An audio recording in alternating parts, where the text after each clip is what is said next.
Alex, I think we wanted to touch on something that's a complete left field, out of complete left field here. It has nothing to do with any particular technologies that we saw at CES. It was running, I believe, on a system at AMD's booth with a 9850X3D CPU and an RX 9070 XT GPU, so it does have that going for it. But this is actually a game. It's called Crimson Desert. Now, I did not actually overhear very much of your technical musings on this game. I know you're speaking with a quite well-informed, I think, marketing manager for the studio there. But you actually came away extremely impressed by this game. It's not on a commodity engine. It's not Unity. It's not even a Frostbite. It's certainly not Unreal. It's their own custom engine here.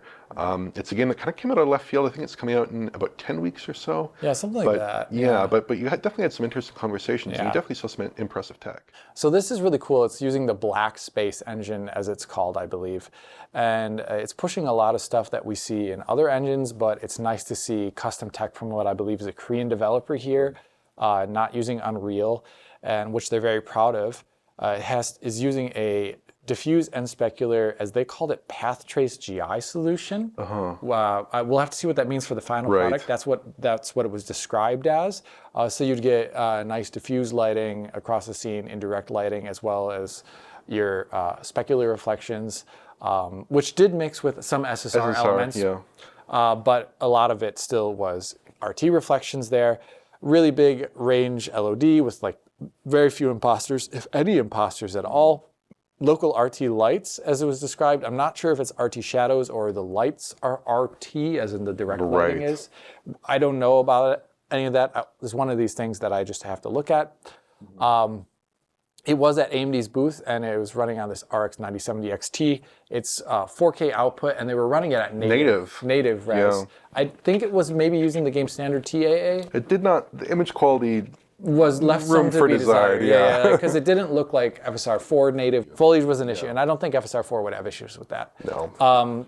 But yeah, this was running it looked like in like the 40 to 50 FPS region to my eye. That's where I'd throw it at. It was kind of VRR'd. It was VRR'd. Yeah. But the whole deal is the final game on AMD will be supporting FSR Redstone, and here it means the super resolution, FSR4 super resolution, or just FSR as they call it now, or something like that. It'll be supporting MLFG, and it will also support ray regeneration, if I'm not mistaken. So this will be one of the titles with ray regeneration coming out in the future. Really cool to check out what that means. It was not running in this demo. We could not go into the options. This demo was also an older build, so it didn't have some other really cool tech. They have like a really awesome water simulation in the game with like tons of particles, and it actually has like flow to it and varying height. It isn't just like a deformable mesh that goes up and down and undulates. It does seem to be kind of like realish water based upon particles, which you don't see in almost any games, kind of like physics of old. So I'm going to cover this when it comes out. Hopefully, I hope I get enough lead up to release to make a larger video covering it, because it seems like a great PC focused release here. From using custom tech, which we will always want to celebrate on the channel. And I was happy to be surprised with it and see it at the AMD booth, which, like I said, was pretty diverse. They had this little gaming corner, and it was probably the standout thing. One of the standout things I saw at the show. Yeah, it's funny you say gaming corner, because gaming was definitely put in the corner in a lot of areas with respect to CES this year. But this was a really standout title.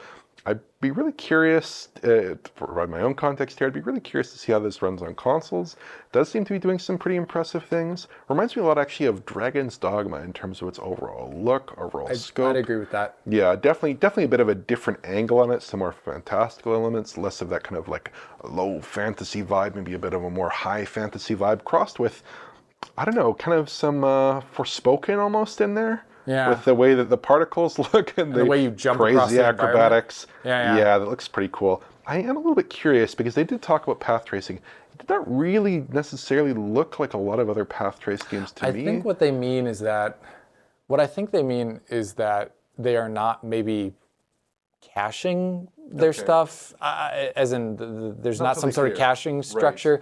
It was described as path trace GI. I don't know what that means necessarily. We're going to have to wait. Yeah, and there definitely was like a lot of SSR in the mix with respect to the specular reflections there as well. Yeah. That was obvious enough. So interesting tech. I think the really standout thing here to me is that it's new, novel technology.